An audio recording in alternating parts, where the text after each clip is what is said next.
ইতিমধ্যে আপোনালোকে গম পাইছে যে CIDৰ জিম্মাত ইতিমধ্যে লক আপত সোমাইছে শ্যাম কানু আৰু সিদ্ধাৰ্থ অসমবাসীয়ে চাব বিচৰাৰ বাবে যদিওবা যথেষ্ট বাধ্যবাধকতা আছে যদিওবা নিয়ম আছে যে লক আপত থকা কোনো অপৰাধীৰ কেতিয়াও ফটো দেখুৱাব নালাগে কিন্তু বৰ্তমান সময়ত অসমৰ ইতিহাসৰ আটাইতকৈ বেছি কালপ্ৰিট স্বৰূপে চিনাক্ত হোৱা এই দুটাৰ দৃশ্যাংশ আমি আজি দেখুৱাবলৈ বাধ্য আমি দৃশ্যাংশ দেখুৱাইছোঁ লক আপত সোমাইছে এই দুটা সিদ্ধাৰ্থ শৰ্মা আৰু শ্যাম কানু মহন্ত নিউজ ডেস্কলৈ আহিছোঁ ৰাজীৱ গগৈ আছে এছ'চিয়েট এডিটৰ ৰাজীৱ আপোনাৰ ওচৰলৈ আহিছোঁ চাওক দেৱ কিছু সময় পূৰ্বে দুয়োকে নহয় ইমান মান্য শব্দ পুনৰ কওঁ যে মান্য শব্দ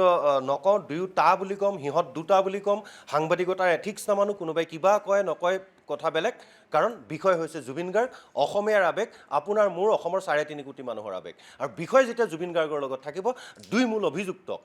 জন বুলি নকওঁ ইমান মান্য শব্দ নকওঁ নালাগে এথিক্স বাহিৰত যাওক এই দুইটা বুলি কৈছোঁ এই দুইটাক লকআপত ভৰোৱা হৈছে দুদিন পূৰ্বে এই শ্যাম কানু মহন্ত নামৰ এই যিটো দালাল বেপাৰী কেইদিন দালাল বেপাৰীটোৱে পৰহিৰ দিনা কালিৰ পৰা তাৰ হেৰি হৈছে এইটো ফেচবুকটো ডিএক্টিভেট কৰিছে আৰু এটা দিছিল শ্যাম কানু মহন্ত বোলাটোৱে লিখিছিল যে শ্ৰদ্ধা ৰাইজ মই অসমলৈ আহি আছোঁ এনেকৈ লিখিছে যেন সি তাক যেন ইয়াত কোনোবাই ৰাজকীয়ভাৱে আদৰণি জনাবলৈ ৰৈ আছে এনেকৈ লিখিছিল সি যেন একো কৰা নাই যদি একো কৰা নাই 12-13 দিন কিয় লুকাই আছিলি প্ৰসংগটো সেইটো তাৰপিছত মাজত লিখিছিলে ৰাইজ মোৰ লুকুৱাবলৈ একো নাই পুনৰ কৈছোঁ লুকুৱাবলৈ একো নাই মানে শ্যাম কানু মহন্তৰ লুকুৱাবলৈ কি আছে শ্যাম কানু মহন্তই যি বস্তু আটাইতকৈ বেছি লুকুৱাই ৰাখিব লাগে মানুহৰ লাজ সেই লাজ আজি 5-6 দিনৰ আগত উলংঘ হৈ গৈছে দেখিছে অসমৰ ৰাইজে গতিকে সেই শ্যাম কানু মহন্ত বোলাটো ছিংগাপুৰৰ পৰা এজন SP আৰু এজন এডিশ্যনেল SP গৈ যেতিয়া ধৰি আনিছে লৈ আহিছে ছিংগাপুৰ আৰক্ষীৰ নজৰত আছিল যিহেতু ছিংগাপুৰ এখন বেলেগ দেশ আইন কানুন তাত বেলেগ ছিংগাপুৰৰ দৃষ্টিত ছিংগাপুৰ প্ৰশাসনৰ দৃষ্টিত শ্যাম কানু মহন্ত বোলাটো কেতিয়াও অপৰাধী হ'ব নোৱাৰে কাৰণ সেই দেশৰ নিয়ম মতে বা সেই দেশৰ আইন কানুন মতে যেতিয়াই উমৈহতীয়া যেতিয়া আইনী সহযোগিতা চুক্তিৰ অধীনত ভাৰত চৰকাৰে ছিংগাপুৰৰ ছিংগাপুৰক যিটো ৰিকুৱেষ্ট কৰিলে ছিংগাপুৰ চৰকাৰক তেতিয়া তাত নজৰবন্দী কৰি ৰখা হ'ল আৰু নজৰবন্দী কৰাৰ পিছত অসমৰ পৰা যোৱা SP আৰু এডিশ্যনেল SPৰ দলটোৱে তাৰ পৰা লৈ আহিলে আৰু দিল্লীত বিমানবন্দৰতে গ্ৰেপ্তাৰ কৰা হ'ল শ্যাম কানু মহন্ত বোলা এই মানুহটো যিটোৱে কৈছিলে যে ৰাইজবোৰ লুকুৱাবলৈ একো নাই অথচ তেওঁৰ আমি অসম্পাদিত ৰূপত দেখুৱাব নোৱাৰা তেওঁৰ উলংগ ফটো য'ত ভাইৰেল হৈ গৈছে গতিকে সেই একো লুকুৱাই ৰাখিব নজনাটোৱে তাক লৈ অহা হ'ল আৰু এক প্ৰকাৰ চুচৰাই অনা হ'ল পুনৰ কৈছোঁ যেতিয়া বিমানবন্দৰ গুৱাহাটী বিমানবন্দৰ পালে গুৱাহাটী বিমানবন্দৰৰ পৰা যেতিয়া আজি যিহেতু আদালত বন্ধ গতিকে CJM আদালতত হাজিৰ কৰা সলনি CJMৰ মুখ্য ন্যায়িক দণ্ডাধীশৰ বাসগৃহত হাজিৰ কৰা হ'ল অসমৰ ইতিহাসৰ পুনৰ কৈছোঁ অসমৰ ইতিহাসৰ যোৱা 30টা বছৰ অন্তত মই ক'ব পাৰিম তাৰ আগৰখিনি নাজানো অসমৰ ইতিহাসৰ আটাইতকৈ দীঘলীয়া কনভয় 35খন গাড়ী এটা কনভয় দুৰ্ধৰ্ষ অপৰাধী গতিকে দুৰ্ধৰ্ষ অপৰাধত অভিযুক্ত এই দুটাক লৈ অহা হ'ল সিদ্ধাৰ্থ শৰ্মা আৰু শ্যাম কানু মহন্তক আনি তাত হাজিৰ কৰোৱা হ'ল মহামান্য CJMে মুখ্য ন্যায়িক দণ্ডাধীশে বেছি সময় নল'লে কাৰণ বিষয়বস্তুটো সকলোৰে নজৰত আছে সকলোৱে ইমান 13 দিন দেখি আছে কি হৈ আছে লগে লগে CIDয়ে যিদৰে বিচাৰিছিল 14 দিনৰ জিম্মা দি দিলে তাৰপিছত শ্যাম কানুক পুনৰ দেখুৱাইছোঁ মই ইয়াত এই ডিঙিত এইদৰে ডিঙিত ধৰি এক প্ৰকাৰ দুৰ্ধৰ্ষ সন্ত্ৰাসবাদীৰ দৰে লৈ যোৱা হ'ল আৰু অসমৰ ৰাইজৰ দৃষ্টিত দুৰ্ধৰ্ষ সন্ত্ৰাসবাদীতকৈ কোনো গুণেই কম নহয় এই দুটা আদালতত প্ৰমাণ হ'ব কি ভুল কৰিছিল কি দুখ কৰিছিল কিন্তু আজিৰ তাৰিখত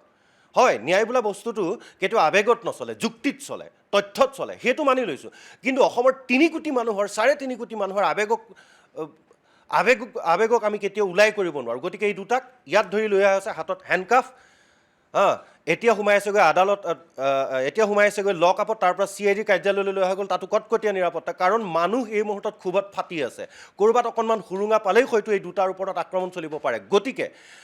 আৰক্ষীয়ে গতিকে প্ৰশাসনে চৰকাৰে কটকটীয়া নিৰাপত্তা দিছে তাৰপিছত লৈ যোৱা হ'ল এতিয়া লক আপত সোমাইছে শ্যাম কানু মহন্তৰ যিটো ঘৰ কেইবা কোটি টকীয়া এটা প্ৰাসাদোপম অট্টালিকা এটা দালান সেই ঘৰটোত ডাঙৰ ডাঙৰ পাৰ্টি হয়, কি পাৰ্টি হয় নহয়, কোন যায় কোন নাযায়, আমি ইতিমধ্যে দেখুৱাই আছোঁ, অসমৰ ৰাইজে জানে, ছ'চিয়েল মিডিয়াত ব্যাপক ৰূপত ভাইৰেল হৈছে। সেই ঘৰটোত ৰাজকীয় জীৱন কটোৱা, 2 নম্বৰী টকাৰে দালালি কৰি, সংস্কৃতিৰ নামত বেপাৰ কৰি সেই ঘৰটোত কটোৱা এই শ্যাম কানু এতিয়া CIDৰ এই যি আমি ভিজুৱেলছ দেখাই আছোঁ, এই যি লকআপ, এই লকআপত থাকিব লাগিব 14 দিন, মাৰাথন জেৰা সন্মুখীন হ'ব লাগিব। তেওঁৰ ঘৰত ইটালিয়ান ফাৰ্নিচাৰ আছে, ইয়াত কিন্তু ইটালিয়ান ফাৰ্নিচাৰ নাপায়, এখন কাঠৰ সাধাৰণ বেঞ্চ বা এখন চকী পাব, তাত থাকিব লাগিব, উত্তৰ দিব লাগিব। CIDৰ কি ধৰণৰ চাৰ্জশ্বিট তৈয়াৰ কৰিছে, CIDয়ে কি ধৰণে তদন্ত কৰিছে, কি কি তথ্য উলিয়াইছে, অসমৰ ৰাইজে কিন্তু এই 14 দিন মনত ৰাখিব, 14 দিন নজৰত ৰাখিব। কাৰণ জুবিন দা নোহোৱা আজি 13 দিন হৈছে, এই 13 দিন অসমৰ মানুহে না খাব পাৰিছে না শুব পাৰিছে। গতিকে আৰক্ষীয়ে কিদৰে তদন্ত কৰিছে সেয়াও নজৰ ৰাখিব। এই মুহূৰ্তত অসম আৰক্ষীক, এই মুহূৰ্তত অসম চৰকাৰক হয়তো ৰাজ্যবাসীয়ে ধন্যবাদ দিব গ্ৰেপ্তাৰ কৰাৰ কাৰণে, কিন্তু ইয়াৰ পৰৱৰ্তী পৰ্যায়ত এই দুটাক কিদৰে তেওঁলোকৰ এই দুটাৰ ওপৰত ব্যৱস্থা লোৱা হ'ব, কিদৰে ব্যৱস্থা লোৱা হ'ব, কিদৰে তদন্ত প্ৰক্ৰিয়া আগবাঢ়িব, কিদৰে বিচাৰ প্ৰক্ৰিয়া আহিব, প্ৰত্যেকটো কথা কিন্তু অসমৰ দল, মত, ধৰ্ম, বৰ্ণ নিৰ্বিশেষে সবৰে ঊৰ্ধত গৈ জুবিন গাৰ্গ নামৰ এক প্ৰকাৰী মহামানৱগৰাকী, এই মহানায়কগৰাকীৰ কাৰণে প্ৰত্যেকটো দিন কিন্তু নজৰত ৰাখিব। কাৰণ আমি এটা কথা মনত ৰখা উচিত, কোনো এলাপেচা মানুহ বা কোনো অসমৰ অন্য কোনো খ্যাতিমান মানুহ নহয়, জুবিন গাৰ্গ একবিংশ শতিকাৰ সৰ্বশ্ৰেষ্ঠ অসমীয়া, হয়তো অসমৰ সৰ্বকালৰ সৰ্বজনপ্ৰিয় অসমীয়া, সৰ্বজনপ্ৰিয় ব্যক্তি এই শতিকাৰ, হয়তো কেইবাটাও শতিকাৰ হ'ব পাৰে। এনেকুৱা এজন ক্ষণজন্মা পুৰুষ, এনেকুৱা এজন ক্ষণজন্মা ব্যক্তি, যুগদ্ৰষ্টা, যুগনায়ক জুবিন গাৰ্গৰ ক্ষেত্ৰত যি ধৰণৰ হ'ল, গতিকে জুবিন গাৰ্গক হেৰুৱাই আজিও ৰাজ্যবাসী মৰ্মাহত। গতিকে সেইজন জুবিন গাৰ্গৰ, সেই মহানায়ক জুবিন গাৰ্গৰ ক্ষেত্ৰত এই দুটা যিহেতু মূল অভিযুক্ত বুলি আজি 13 দিন ধৰি যিহেতু অভিযোগ উত্থাপন হৈ আহিছে, গতিকে এই দুটাৰ ক্ষেত্ৰত মানুহে নজৰ ৰাখিব। অসমত আজিলৈকে এনেকুৱা হোৱা নাছিল যে কাৰোবাক কেতিয়াবা ক'ৰবাত যদি অন্ত্যেষ্টিক্ৰিয়া কৰা হৈছে, সেই ক্ষেত্ৰত দিনে ৰাতিয়ে হাজাৰ হাজাৰ চাকি জ্বলিব, এক প্ৰকাৰ শ্মশানথলী বুলিয়ে কৈছোঁ, জুবিনদাৰ ক্ষেত্ৰত শ্মশান শব্দটো ক'বলৈ দিগদাৰ হয়, যিহেতু তেওঁ অন্ত্যেষ্টিক্ৰিয়া কৰিছে, সাধাৰণ দৃষ্টিত আমি শ্মশান বুলি কওঁ। সেই শ্মশানথলী আজি মন্দিৰলৈ ৰূপান্তৰিত হৈছে। দিনে নিশাই তাত ধূপ ধূনা চাকি বন্তি জ্বলিছে, মানুহে প্ৰাৰ্থনা কৰিছে জুবিনদাৰ শান্তিত থাকক, ন্যায় পাওক বুলি। সেই হাজাৰ হাজাৰ লাখ লাখ মানুহৰ প্ৰাৰ্থনা কেতিয়াও অথলে যাব নোৱাৰিব, সেইখিনি নজৰ ৰাখিব।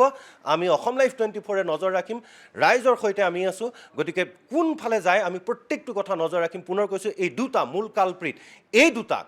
এই দুটাই শাস্তি পাব লাগিব, এই দুটাৰ ওপৰত উপযুক্ত বিচাৰ হ'ব লাগিব। পুনৰ কওঁ, সাংবাদিকতাৰ এথিক্স বাদ দি দিম, নালাগে এনেকুৱা সাংবাদিকতাৰ এথিক্স, তেওঁ বুলি নকওঁ, জন বুলি নকওঁ, ইমান সন্মান নিদিওঁ, টু বুলি ক'ম, ইহঁত দুটা, সিদ্ধাৰ্থ আৰু শ্যাম কানু বোলা দুটাক। এওঁলোকৰ এই দুটাৰ ওপৰত অসমৰ ৰাইজে দৃষ্টি ৰাখিব।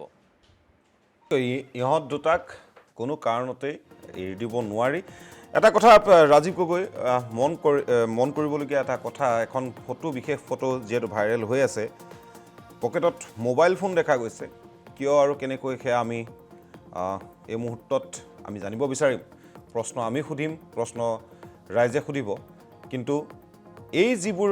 ঘটনাক্ৰম দেখিবলৈ পোৱা গৈছে, এই ঘটনাক্ৰম